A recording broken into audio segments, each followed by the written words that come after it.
하나님께서 오늘 우리에게 주시는 말씀은 로마서 3장 1절에서 20절까지 말씀입니다.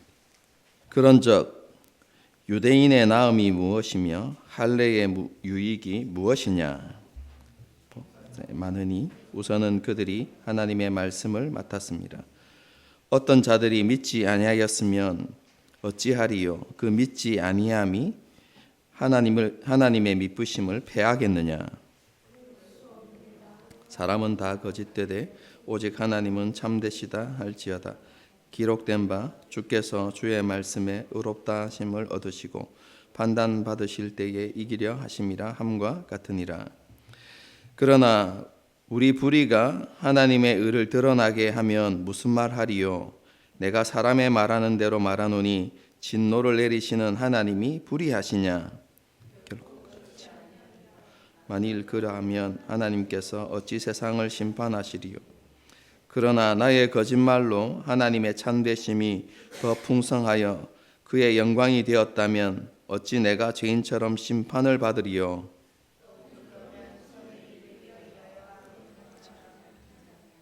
어떤 이들은 이렇게 비방하여 우리가 이런 말을 한다고 하니 그들은 정죄받는 것이 마땅하니라. 그러면 어떠하냐? 우리는 나으냐? 결코 아니라 유대인이나 헬라인이나 다 죄 아래 있다고 우리가 이미 선언하였느니라. 기록된 바 의인은 없나니 하나도 없으며 깨닫는 자도 없고 하나님을 찾는 자도 없고 다 치우쳐 함께 무익하게 되고 선을 행하는 자는 없나니 하나도 없도다. 그들의 목구멍은 열린 무덤이요 그 혀로는 속임을 일삼으며 그 입술에는 독사의 독이 있고 그 입에는 저주와 악독이 가득하고 그 발은 피 흘리는데 빠른지라. 파멸과 고생 그 길에 있어 평강의 길을 알지 못하고 그들의 눈에 하나님을 두려워함이 없느니라 함과 같으니라.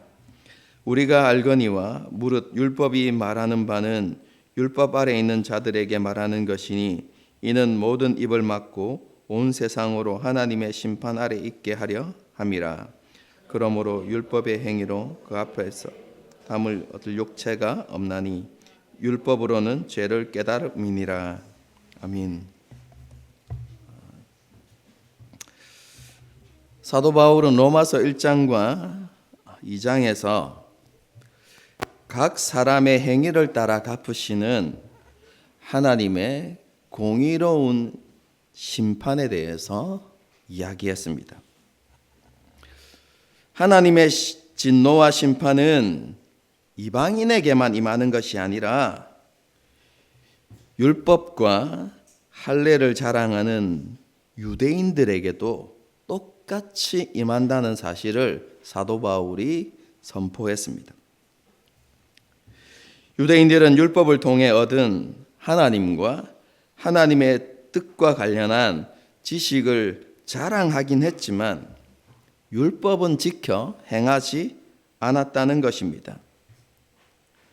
유대인들은 율법을 주신 하나님을 사랑한 것이 아니라 율법 그 자체를 사랑했던 것입니다.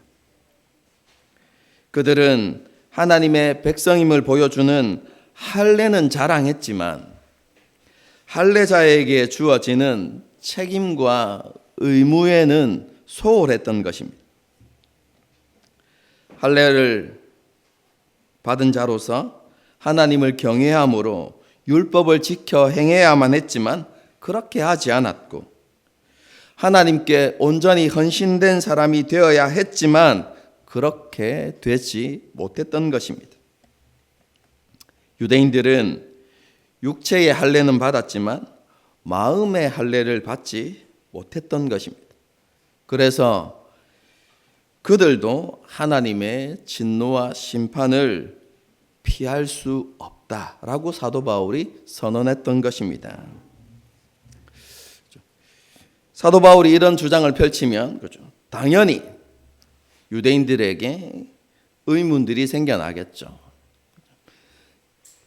사도 바울이 주장한 것에 대한 반발심이 일어날 거 아니겠습니까? 어떤 의문들이 있을까요? 3장을 보게 되어지면 사도 바울은 유대인들로부터 받게 되어질 그 의문을 생각하면서 3장의 말씀을 이어가고 있습니다. 유대인들이 어떤 질문을 할 수 있겠습니까? 이런 질문을 할 수 있겠죠. 우리가 이방인들과 똑같이 하나님의 진노와 심판을 받게 된다면 그러면 하나님의 선택을 받은 우리에게 특별함은 전혀 없는 것입니까? 우리는 하나님으로부터 율법을 받았는데 율법의 수여자로서 유대인인 우리에게 아무런 유익도 없는 것입니까? 이런 질문을 받을 수 있겠죠. 이 질문에 대해서 사도 바울이 대답하는 것입니다. 아닙니다. 모든 면에 있어서 유익이 있습니다. 라고 이렇게 대답합니다. 그러면서 유대인에게 가장 중요하고 큰 유익은 하나님의 말씀을 맡은 것입니다. 라고 이렇게 대답합니다. 지난 시간에도 말씀드렸지만 로마서를 읽을 때 우리가 항상 생각해야 되는 게 있습니다. 사도 바울이 자기의 주장을 펼쳐갈 때 그냥 단순히 자기의 생각을 쭉 이렇게 써내려가는 것이 아니라 항상 상대자가 있다라는 전제하에서 로마서를 써내려가는 것입니다. 그리고 그들로부터 제기되어질 의문들에 대해서 생각하면서 그 답을 적어 내려가는 것이다. 여러분, 로마서는 그렇게 구성되어 있습니다. 여러분, 그렇게 늘 생각하면서 읽으셔야 돼요. 어쨌든 유대인들이 그런 질문을 하게 되어질 때 사도 바울이 뭐라고 대답한다고요? 범사에 유익한데 그 유익 가운데 가장 중요한 것은 하나님의 말씀을 맡았다는 것이다 라고 이렇게 대답하는 것입니다. 하나님께서 이스라엘 백성들과 언약을 맺으셨죠. 그리고 그들에게 율법을 주셨고 그들을 제사장 나라로 삼으셨습니다. 열방을 하나님과 화목하게 할 수 있는 그런 지위를 이스라엘 백성들에게 주셨다는 것이죠. 여러분, 이것은 놀라운 특권이고 은혜였습니다. 만일 이스라엘 백성들이 하나님께서 주신 말씀, 곧 율법을 온전히 지켜 행했더라면 하나님께서는 이스라엘 백성들에게 약속하신 모든 복을 주셨을 것입니다. 그리고 그 복을 통해서 열방은 하나님께서 이스라엘 가운데 계신다라는 것을 알게 되었을 것입니다. 그리고 그 이스라엘을 보면서 하나님이 어떤 분이신지를 깨닫게 되어졌을 것입니다. 이스라엘이 섬기는 하나님만이 유일하신 하나님이시고 참된 하나님이라는 사실을 이방인들이 깨닫게 되었을 것입니다. 그리고 그들이 자신의 모든 우상을 버리고 하나님께로 돌아오는 이런 놀라운 일들이 일어났을 것입니다. 여러분, 그것이 하나님께서 유대인들에게, 이스라엘 백성들에게 말씀을 주신 목적이었습니다. 여러분, 그것이 하나님의 뜻이고 하나님의 계획이었습니다. 그런데 이스라엘 백성들이 하나님의 말씀 앞에 순종하지 않았기 때문에 이스라엘 백성들에게 주신 그 특권이 아무런 가치 없는, 아무런 의미 없는 것이 되고 말았던 것이죠. 특권은 있었지만 특권이 유명무실하게 되었다라고 대답하는 것입니다. 여러분, 그런데요, 이런 이스라엘의 불순종에도 불구하고 하나님의 언약은 이스라엘을 통해서 보존되어 왔습니다. 그리고 그 언약이 결국 예수 그리스도를 통해서 완성되어지죠. 불순종했지만 이스라엘은 여전히 언약의 통로가 되었던 것입니다.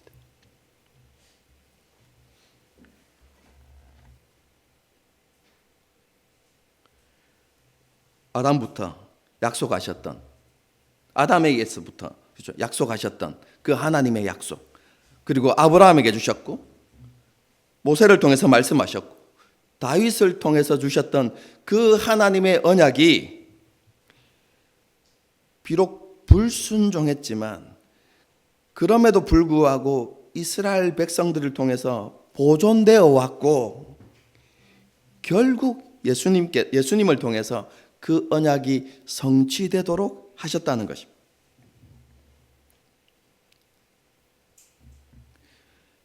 그런데요, 언약이 그렇게 성취되었음에도 불구하고 그 언약이 이스라엘 백성들에게 유익이 되지 못할 수도 있습니다.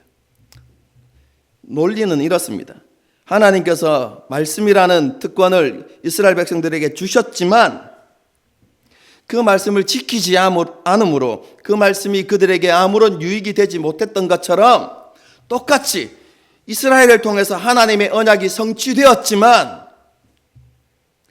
그 언약을 온전히 믿지 못한다면 그 언약이 이스라엘 백성들에게 아무런 유익이 되지 못한다는 것입니다.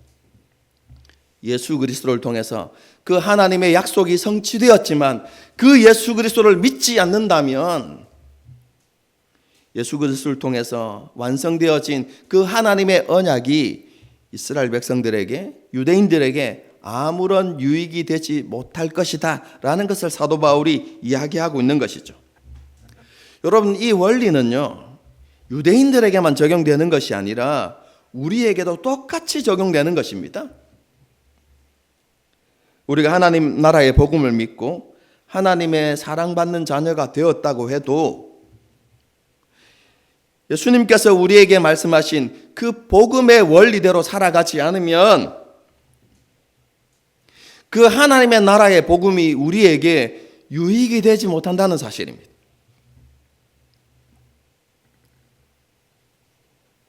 우리가 예수 그리스도를 믿게 되어지면 하나님의 자녀가 되어지고 하나님의 백성이 되어서 하나님 나라에 들어가게 되어지죠. 그리고 하나님의 자녀로서 하나님 나라의 능력과 부요함과 충만함을 이 땅에서 누리며 살아갈 수 있는 유익이 우리 가운데 있게 되어지는 것입니다.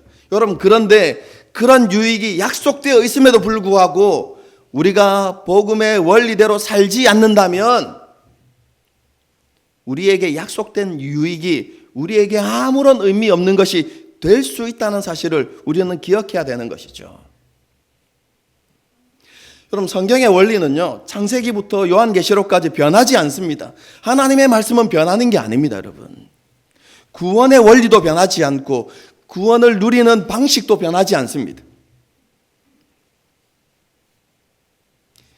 그것이 변한다면요 그건 하나님의 말씀이 아닙니다. 나중에 배우게 될 것입니다. 하나님의 약속은 변하는 게 아닙니다. 우리가 이 땅에서 하나님의 나라를 누리며 살아가기 위해서는 어떻게 해야 됩니까? 이스라엘 백성들의 실패의 전철을 밟지 말아야 하는 것이죠. 복음의 원리를 따라서 우리가 그렇게 살아가야만 하는 것입니다.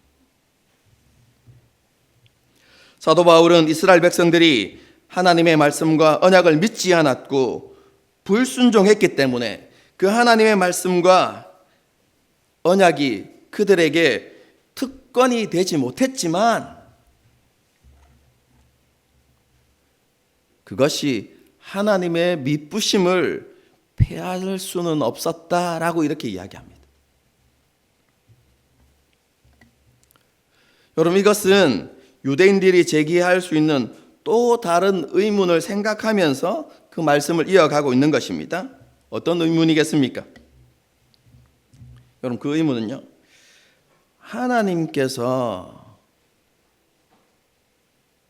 이스라엘에게 주신 약속은 어떻게 됩니까?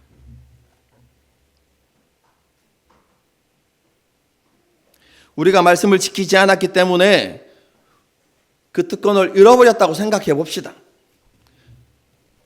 하지만 하나님의 약속은 어떻게 되는 것입니까? 이렇게 질문하는 것입니다.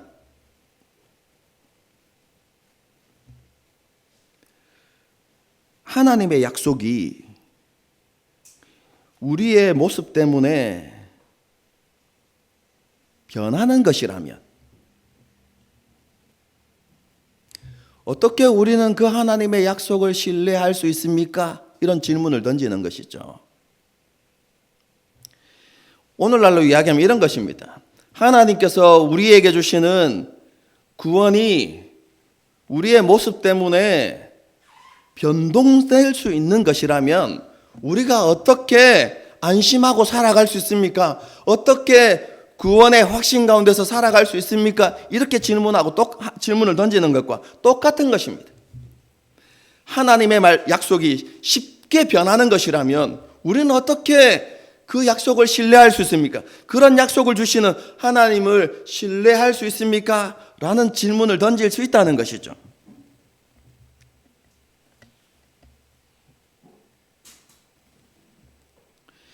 이런 질문에 대한 대답이 바로 3절과 4절입니다. 결론부터 이야기하면 인간의 연약함과 불순종에도 불구하고 하나님의 약속은 반드시 지켜진다는 것입니다. 하나님은 약속을 신실하게 지키시는 분이다. 이것이 그 질문에 대한 답입니다. 한번 생각해 보십시다. 이스라엘 백성들이 언약에 신실하지 못하고 율법을 지키지 않았다고 해서 하나님께서 아브라함과 이삭과 야곱에게 주셨던 그 약속이 폐기되었습니까? 아니요. 역사를 통해서 그 약속이 성취되어 왔고 무엇보다도 예수 그리스도를 통해서 그 약속이 온전히 성취되었습니다.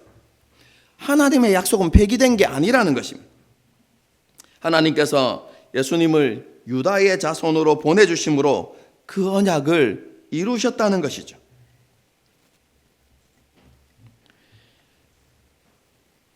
이스라엘 백성들을 선택하신 그 하나님의 선택은 잘못된 것이 아니었습니다. 하나님은 이스라엘 백성들의 연약함과 부족함을 알고 계셨습니다. 그리고 하나님께서 이스라엘 백성들을 선택할 때 그들이 하나님의 말씀을 버리고 우상을 섬기고 불순종할 것도 알고 계셨습니다. 여러분, 출애굽기, 레위기, 민수기, 신명기를 읽어보십시오. 여러분, 모세의 노래를 기억해 보십시오. 하나님은 이스라엘 백성들이 가나안 땅에 들어갔을 때 그들이 하나님을 버리고 그 땅의 우상들을 섬기고 하나님 앞에 범죄할 것을 알고 계셨습니다.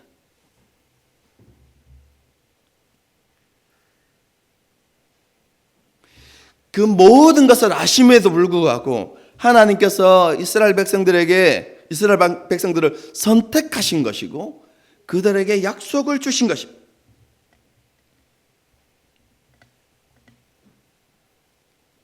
그리고 그들이 신실하지 않았음에도 불구하고 하나님께서는 그들을 통해서 하나님의 언약을 성취하시는 하나님의 신실하심을 보여주신 것입니다. 여러분, 이게 복음이라고 이야기했죠. 하나님의 의가 그렇게 드러난 것입니다. 이렇게 사람의 신실하지 못함이 하나님의 신실하심을 깨뜨릴 수 없다는 진리를 사도 바울은 다윗의 고백을 통해서 증명합니다. 4절 마지막 부분이 그것인데요. 4절 마지막 부분은 시편 51편에 있는 내용입니다. 그럼 시편 51편이 어떤 내용이죠? 회개의 시입니다. 다윗이 우리아를 죽이고 밧세바를 취한 이후에 하나님께서 나단 선지자를 통해서 그의 죄악을 지적하시고 그를 책망하신 이후에 그가 자신의 죄를 깨닫고 하나님 앞에 회개하면서 쓴 시가 바로 시편 51편이거든요. 여러분, 이 시편 51편을 통해서 사도 바울이 강조하는 것은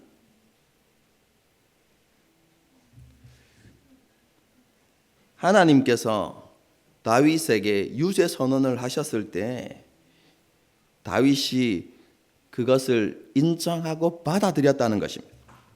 하나님의 판단이 옳습니다. 나를 죄인이라고, 나의 죄를 지적하고 나를 죄인이라고 판단하는 그 하나님의 판단은 옳은 것입니다. 그리고 그렇게 판단하시는 하나님이 의로우십니다 라고 다윗이 고백했다는 것입니다.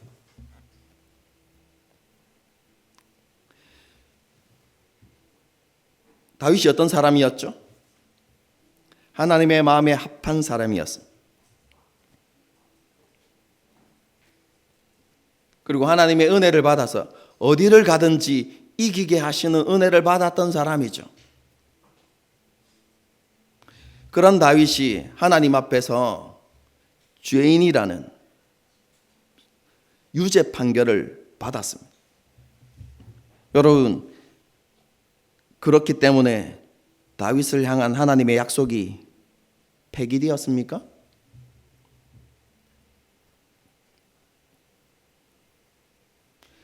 그렇지 않지 않습니까? 그 이후에도 하나님이 여전히 다윗과 함께 하셨고 그에게 긍휼을 베푸셨고, 물론 범죄로 인해서 그를 징계하긴 하셨지만 하나님께서는 다윗을 떠나지 않으셨고 일평생 그와 함께 하시고 결국 다윗에게 주셨던 약속을 이루셨죠.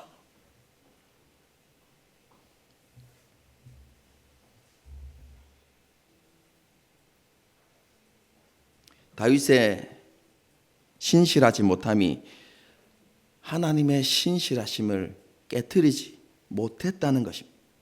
그것처럼 이스라엘 백성들의 신실하지 못함도 하나님의 신실하심을 깨트릴 수 없다는 것을 사도 바울이 이야기하고 있는 것이죠. 사도 바울은 이런 하나님의 신실하신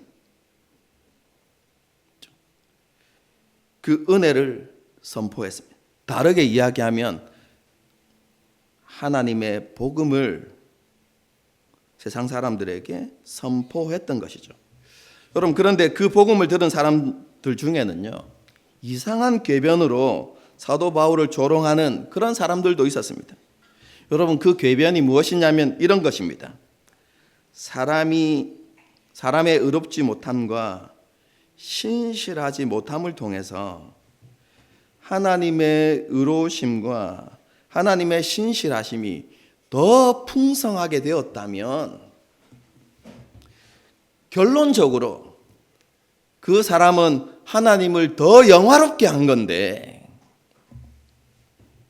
그런 사람이 어떻게 하나님의 심판을 받을 수 있습니까? 우리의 거짓말로 인해서 하나님의 참되심이, 하나님이 진실하신 분이다 라는 사실이 더 분명하게 부각되어진다면 우리가 어떻게 하나님으로부터 심판을 받을 수 있습니까? 쉽게 말하면 하나님을 더 유익하게 했고, 그죠? 하나님을 더 돋보이게 했는데 우리가 어떻게 죄인으로서 심판을 받을 수 있는가? 이런 궤변을 늘어놓는다는 것이죠. 여러분, 이런 궤변에 대해서 사도 바울은 대답할 가치도 없다라고 이렇게 생각한 것 같습니다. 그래서 아주 간단하게 결론을 내립니다. 너희가 그렇게 말하는 건 좋은 결과를 얻기 위해서 악을 행하자는 것과 똑같은 말이지 않느냐? 라고 이렇게 이야기하면서 너희가 그렇게 말한다면 하나님의 정죄를 피하지 못할 것이다. 아주 간단하게 딱 결론을 내어버립니다. 그럼 여기까지가 그렇죠? 로마서 1장 18절부터 시작되어진 하나님의 진노와 심판과 관련되어진 논쟁입니다. 간략하게 요약하면 이렇습니다. 사도 바울은 하나님을 떠나 죄악 가운데 살아가는 이방인에게 하나님의 진노와 심판이 있음을 선포합니다.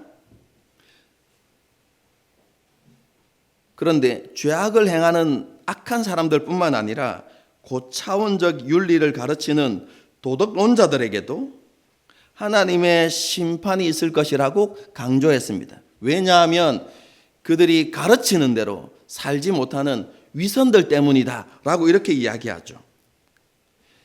사도 바울은 이렇게 이방인을 향한 심판을 선포했고, 그 다음으로 유대인을 향한 하나님의 심판을 선포합니다.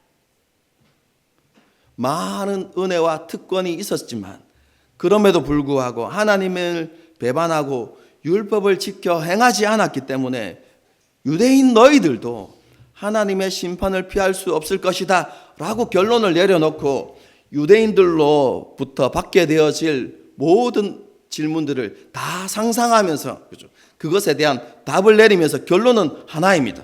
그렇죠? 너희도 하나님의 심판을 받을 수밖에 없다 라고 이렇게 이야기하죠. 이런 논쟁을 아주 길게 쭉 펼쳐놓고 마지막으로 그 논쟁의 결론을 내립니다. 여러분, 그 결론은요 매우 간단하고 명료합니다. 그것은 모든 사람이 죄 아래에 있다는 것입니다. 이방인이든지 유대인이든지 구별 없이 모든 사람이 죄 아래에 있다. 여러분, 이것이 결론입니다. 결론.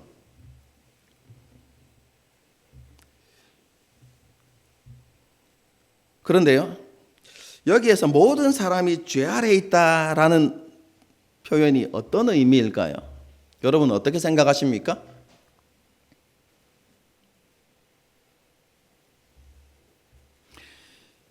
로마서에서 모든 사람이 죄 아래에 있다라는 표현은요, 하나님 아래에 있다는 표현의 반대 의미입니다.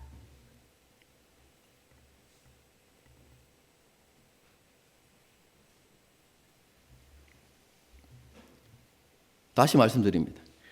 죄 아래에 있다는 것은 무엇의 반대말이라고요?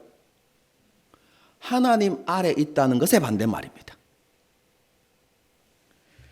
그럼 하나님 아래에 있다는 것은 그러면 무슨 의미이죠? 그럼 그것은 우리가 하나님의 통치 가운데서 살아간다는 말입니다. 왕이신 하나님을 주권자로 섬기고 하나님의 다스림에 순복하며 살아간다는 의미가 하나님 아래에 있다는 말입니다. 그러면 반대로 죄 아래에 있다는 말은 어떤 의미입니까? 쉽게 말하면 죄를 주인으로 섬기며 살아간다는 것입니다. 죄의 권세와 영향력 아래서 죄가 이끄는 대로 그렇게 살아간다라는 것이 죄 아래에 있다는 표현의 의미입니다. 사도 바울은 모든 사람이 죄를 주인으로 섬기며 살아간다고 선언한 이후에 자신의 주장을 뒷받침할 수 있는 구약의 말씀을 가져옵니다. 여러분, 그것이 10절에 기록된 바 이렇게 되어 있는데요, 10절부터 18절까지의 말씀입니다. 제일 먼저 가져오는 말씀은 모든 사람은 죄인이다. 그렇죠? 그것을 뒷받침해주는 전도서 말씀인데요, 의인은 없나니 한 사람도 없다라는 것입니다. 성경이 그렇게 이야기하고 있다는 것입니다. 그래서 모든 사람이 죄인이라는 것이죠. 여러분, 여기에서 의인이 없다라는 말은 인간이 선한 행위를 할 수 없다는 의미가 아닙니다. 의인이 없다는 것은 하나님께서 흠이 없다고 인정하실 만큼 완벽한 삶을 살아가는 사람이 없다는 의미입니다. 하나님의 기준이 100이면요, 9, 10, 11, 많게는 30만큼 선하게 살아가는 사람은 있지만 하나님께서 요구하시는 100만큼, 하나님의 기준에 부합되는 그런 삶을 살아가는 사람이 단 한 사람도 없다라는 의미입니다. 그래서 그들의 행위로 하나님 앞에 의롭다함을 받고 구원받을 수 있는 사람이 이 땅에 존재하지 않는다라는 의미입니다. 그런 의미에서 의인이 없다라고 이야기하는 것입니다. 사도 바울은 이렇게 이 땅에 의인이 없음을 선포한 이후에 죄 아래에 있는 인간의 타락상을 구체적으로 묘사합니다. 죄 아래에 있는 인간은 타락한 본성으로 인해서 진리를 온전하게 깨달을 수 없습니다. 자기 중심성 때문에 하나님을 찾으려고도 하지 않습니다. 의도적으로 하나님 아래 있기를 거부하고 무익한 죄의 길을 함께 걸어가면서 목구멍으로, 혀와 입으로, 발과 눈으로 죄를 지으면서 살아간다는 것입니다. 여러분, 그것이 11절부터 18절까지의 말씀입니다.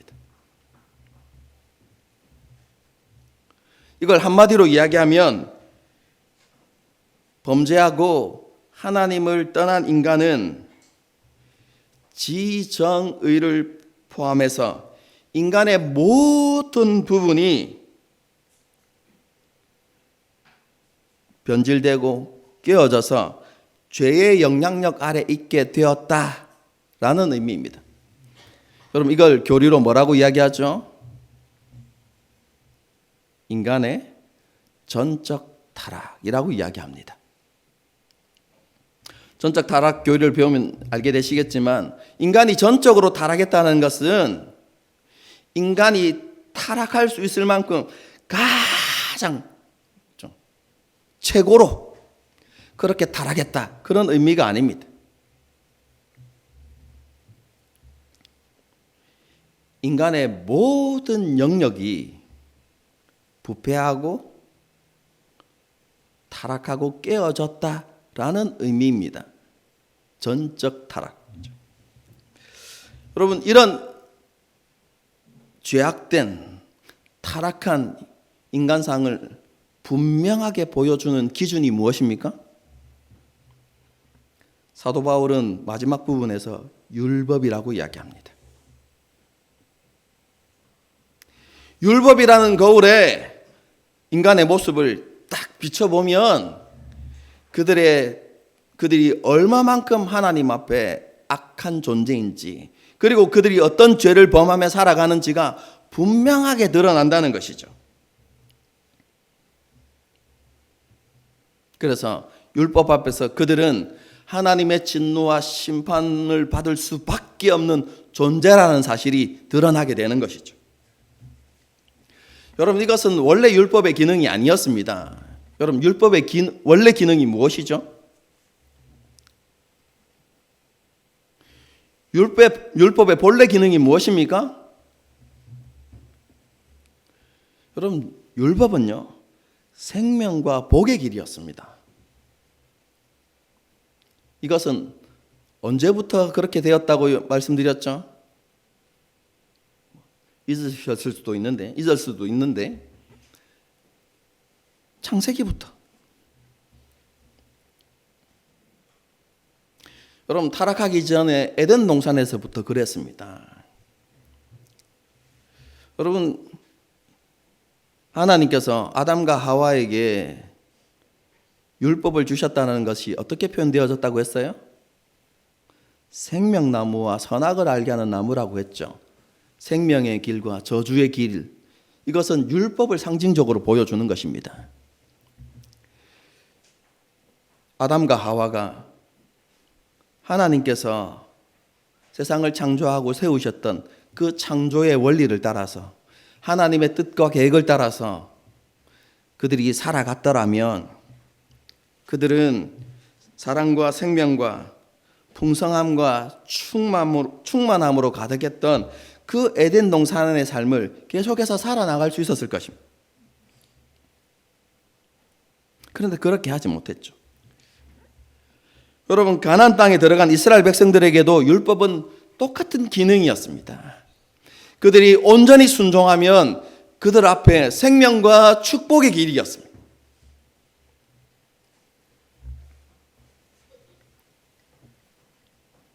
하지만 불순종함으로 율법의 본래적 기능이 유명무실하게 되어지고 율법이 다른 기능을 가지게 되었다는 것입니다. 그 기능이 무엇입니까? 인간의 죄악상을 드러내는 기준과 거울이 되어버렸다라고 이렇게 이야기하는 것이죠. 그래서 모든 인간은 율법 앞에서 죄인으로 드러날 수밖에 없고 하나님의 진노와 심판을 받게 됩니다. 여러분, 이것이 긴 하나님의 진노와 심판에 대한 논쟁의 끝입니다.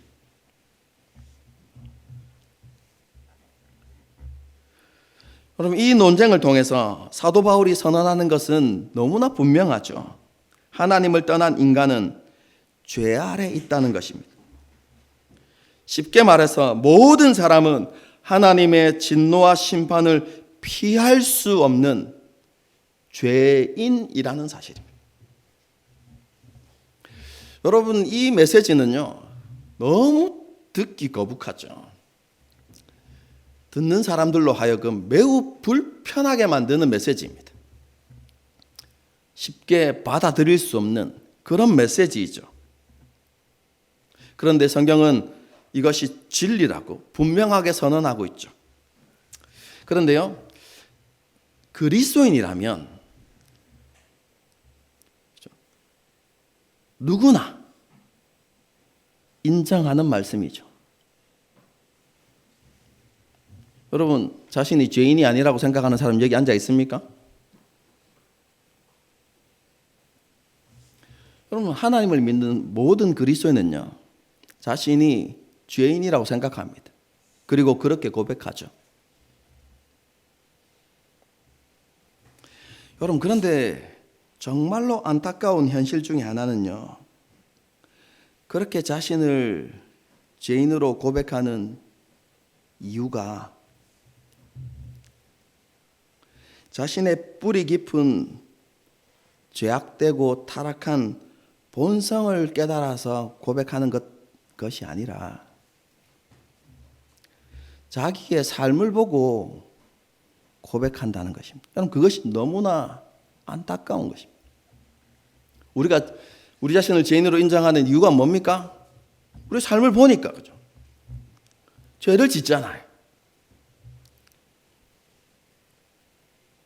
그러니까 우리는 죄인이다 라고 이렇게 인정하게 되는 것이죠. 여러분, 차이가 없어 보입니까? 자신의 깊은 죄악된 본성, 타락한 본성으로 인해서 하나님 앞에 자신을 죄인으로 고백하는 것과 자신의 연약함 때문에 자기의 삶 가운데 죄가 있기 때문에 자신을 죄인으로 고백하는 것, 두 사이에 큰 차이가 없어 보이십니까? 여러분, 이 두 사이에는 너무나 큰 차이가 있어요. 여러분, 자기의 연약함 때문에 자신을 죄인으로 생각하는 경우를 한번 생각해 봅시다. 우리 모두에게는 각자에게 연약한 부분이 있습니다. 그래서 쉽게 넘어지고 쉽게 범하는 죄들이 있죠. 어떤 사람은 쉽게 분노하고, 어떤 사람은 말에 실수가 많고, 어떤 사람에게는 시기와 질투가 많고, 또 어떤 사람은 여러 가지 중독에 빠져서 살아가는 그런 경우도 있을 수 있죠. 그런 것들 때문에 자신을 죄인으로 생각하고 있다고 생각해 보십시다. 그럼 그렇게 살아가는 가운데 하나님의 은혜를 받았어요? 수련회나 혹은 집회를 통해서 하나님의 은혜를 받았습니다. 은혜를 받으면 그 은혜의 힘으로 잠시 동안 그 죄악을 안 지을 수 있겠죠.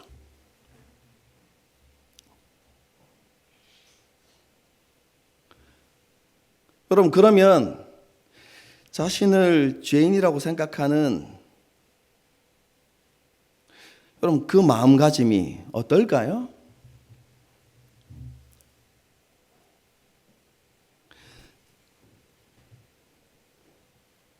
자신이 보기에도 그럴듯하게 살아가고 있을 때 여러분 그때도 하나님 앞에서 정말로 내가 하나님 앞에 죄인입니다 라고 고백하면서 하나님의 은혜만이 나의 유일한 소망입니다 이런 고백이 나올까요?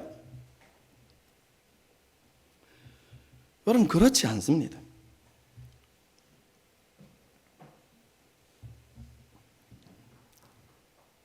그뿐만 아니라요, 자기가 좀 괜찮게 살고 있다고 이렇게 생각되어지면 뭐가 보이기 시작하는 줄 아십니까?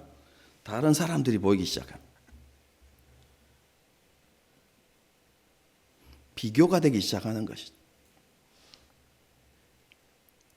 그러면서 이런 생각들을 가질 수 있습니다. 내가 죄인이긴 하지만 저들보다는 조금 나은, 그나마 괜찮은 죄인이지 않을까? 여러분 이런 생각들을 할 수 있게 되는 것이죠.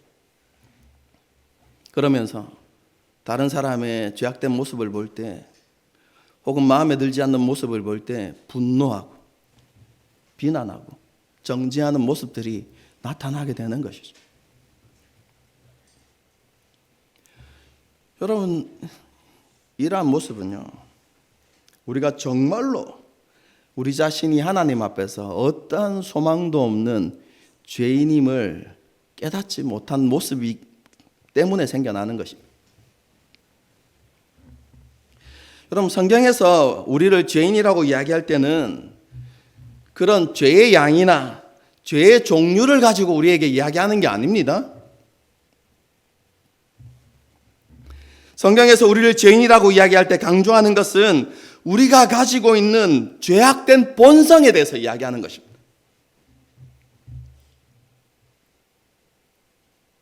우리 마음 가운데 하나님을 두기 싫어하는 그 죄악된 본성. 여러분 우리 생각해 보십시오. 우리가 하나님을 중심으로 모시고 살아가야 한다는 것 우리 다 알고 있습니다. 그렇게 해야 된다는 거 알고 있죠. 그래서 우리가 어떤 삶을 살아가야 하는지도 너무나 잘 알고 있습니다. 여러분 그런데 그런 삶이 우리에게 쉽게 되어집니까? 아니요. 잘 되어지지 않습니다. 왜냐하면 우리 안에 여전히 타락한 본성이 있기 때문에 그렇습니다. 하나님을 우리의 마음에 두기 싫어하는 그 죄악된 본성이 우리 가운데 여전히 남아있는 것이죠.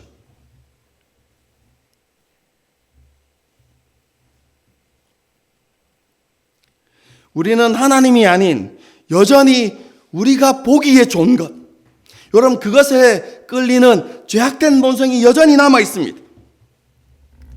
하나님의 왕되심을 싫어해서 하나님의 뜻이 아니라 우리의 욕심을 따라 살고자 하는 마음이 우리 가운데 여전히 남아 있는 것이죠.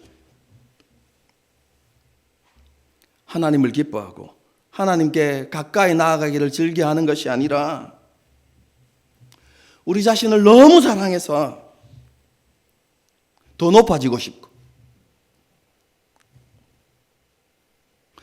세상의 중심이 되고 싶은 그런 교만한 마음들이 우리 가운데 여전히 있는 것이죠.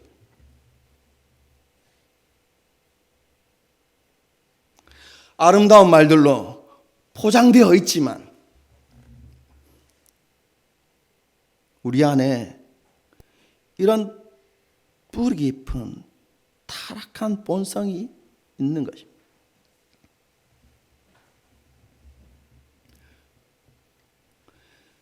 우리가 하나님 앞에서 죄인임을 깨닫는다는 것은 우리가 연약함 때문에 죄를 짓습니다, 이 정도 수준이 아니라 우리 안에 정말로 뿌리 깊은, 우리 힘으로는 도저히 어쩔 수 없는 그런 뿌리 깊은 타락한 죄악된 그런 본성이 우리 가운데 있음을, 우리가 그런 본성을 가진 존재임을 깨닫고 고백하는 것이 우리의 죄인됨을 깨닫는 것입니다.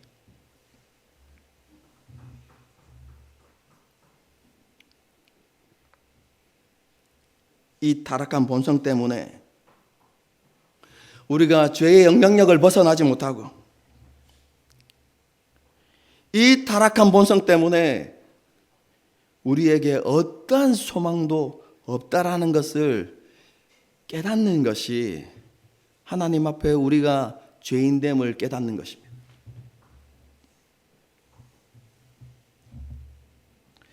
여러분, 정말로 우리가 이렇게 자신의 죄인됨을 깨닫게 되어지면요, 우리는 다른 사람을 쉽게 비난하거나 정죄할 수 없게 됩니다. 왜냐하면 우리도 똑같은 사람이라는 것을 알게 되기 때문입니다. 지금 우리가 그들보다 조금 더 나아 보이는 이유는 우리에게 그 사람보다 더 나은 환경과 좀 더 좋은 울타리가, 안전한 울타리가 있었기 때문입니다, 여러분. 우리도 그 사람들과 같이 똑같은 환경에 처해지면 우리 안에 타락한 본성으로 인해서 우리도 그들과 같이 똑같이 행할 수밖에 없다는 사실을 우리는 알아야 하는 것입니다.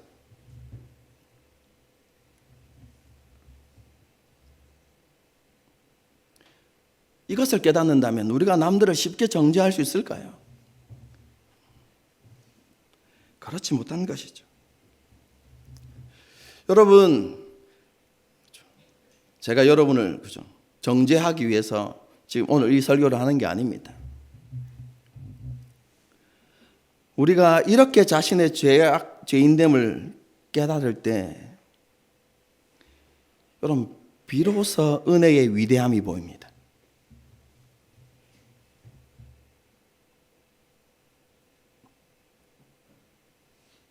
주님의 십자가의 위대함이 비로소 그때 보이는 것이죠.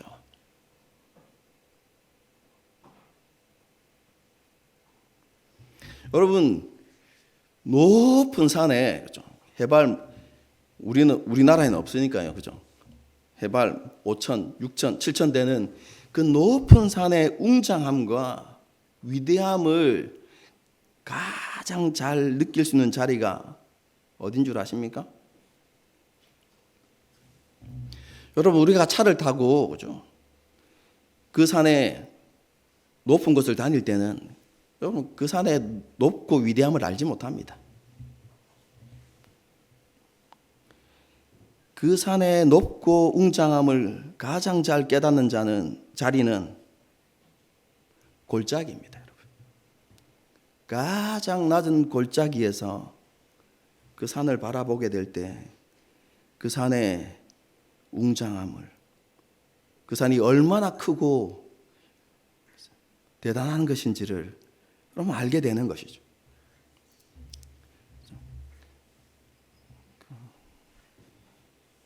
이곳에는 지금 현아밖에 없는 것 같네요.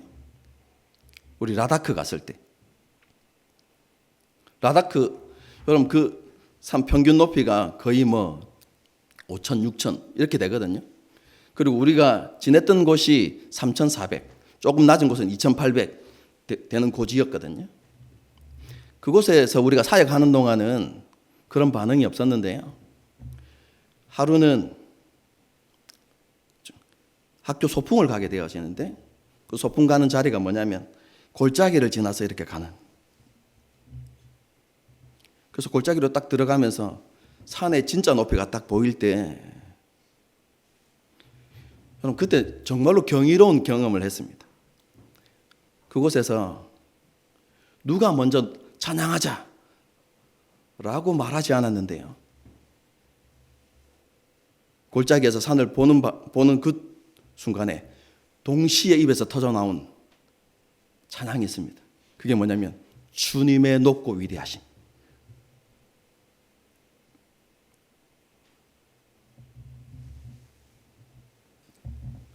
여러분, 우리가 정말로 어떠한 소망도 없는 죄인임을 깨달아야 하는 이유가 무엇입니까? 하나님의 은혜를 보기 위해서입니다. 그 십자가의 위대함을 깨닫기 위해서입니다. 그때에 비로소 보이기 때문에 그렇습니다.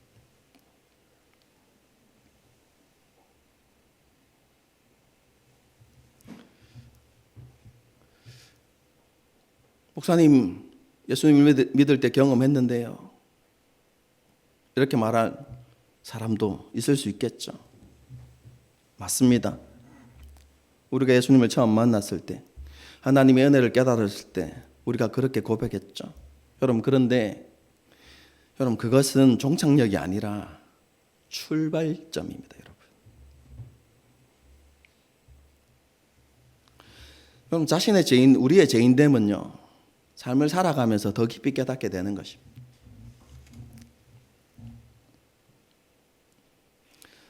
삶을 살아가면서 우리는 우리의 밑바닥을 보게 되죠. 이전에 나의 연약한 그 모습이 나의 밑바닥인 줄 알았는데 시간이 지나니까 그 밑에 지하가 있다는 걸 알게 되고, 또 시간이 지나면 그 지하 밑에 끝을 알 수 없는 수렁이 있다는 것을 알게 되는 것이 우리의 삶입니다. 여러분, 그렇게 우리가 삶을 살아가면서 우리의 죄악됨을 깨달아가게 되는 것이죠. 그리고 무엇보다도 우리가 하나님을 알면 알수록, 하나님을 더 깊이 알아갈수록 우리의 죄악됨을 더 깊이, 더 많이 알게 되어지는 것입니다.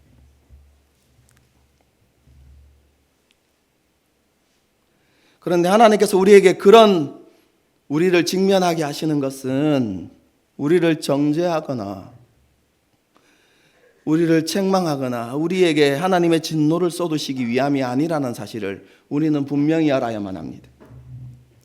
하나님께서 우리를 그런 골짜기 가운데 두시는 이유는 하나님의 은혜를 다시 보게 하기 위함입니다. 하나님께서 우리에게 주신 그 복음의 높고 위대함을 깨닫게 하시기 위해서 하나님께서 그 일을 행하고 계신다는 사실을 우리는 알아야 하는 것이죠.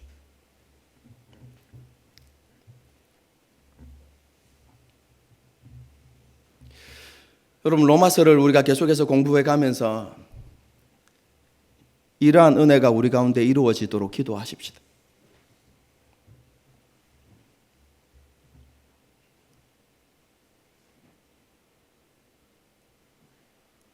하나님, 우리의 죄악됨을 보게 해주십시오.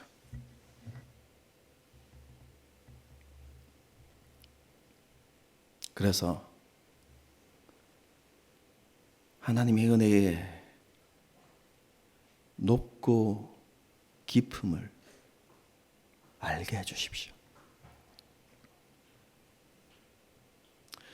여러분, 그 은혜를 우리가 경험하게 되어질 때 비로소 진리 안에서 누리는 자유가 생겨나는 것입니다.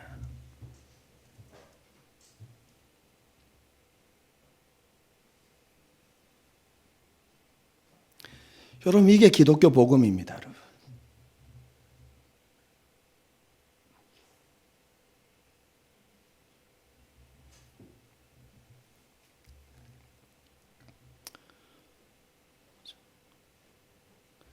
로마서를 쭉 계속해서 강의해 나갈 건데요. 하나님께서 우리에게 이런 은혜를 주셔서 다시 십자가 사랑과 그 은혜에 대한 더 깊고 새로운 깨달음이 우리 가운데 일어나기를 소망하고,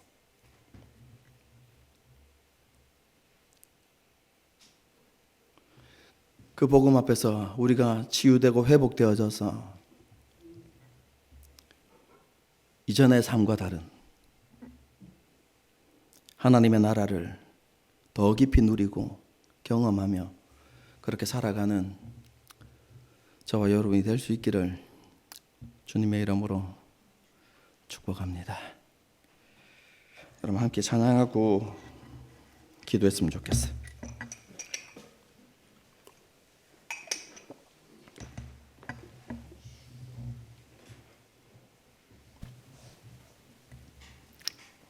여러분, 이런 설교는요, 우리 본성이 싫어하는 설교입니다. 여러분, 우리는 끊임없이 우리가 괜찮은 사람으로 인정받기를 원하는 타락한 본성을 가지고 있기 때문에, 아니야, 넌 아무런 소망도 없는 인간이야, 이렇게 선포되어진 메시지를 듣기 싫어하죠. 그런데 복음은 그렇게 이야기합니다. 그래야 하나님의 은혜가 보이고, 그래야 우리가 진짜 인간다움을 회복할 수 있기 때문에 그렇습니다.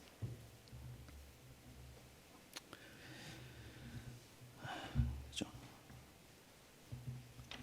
하나님 앞에 오늘 하나님 앞에서 오늘 주신 말씀을 생각하면서 그렇습니다.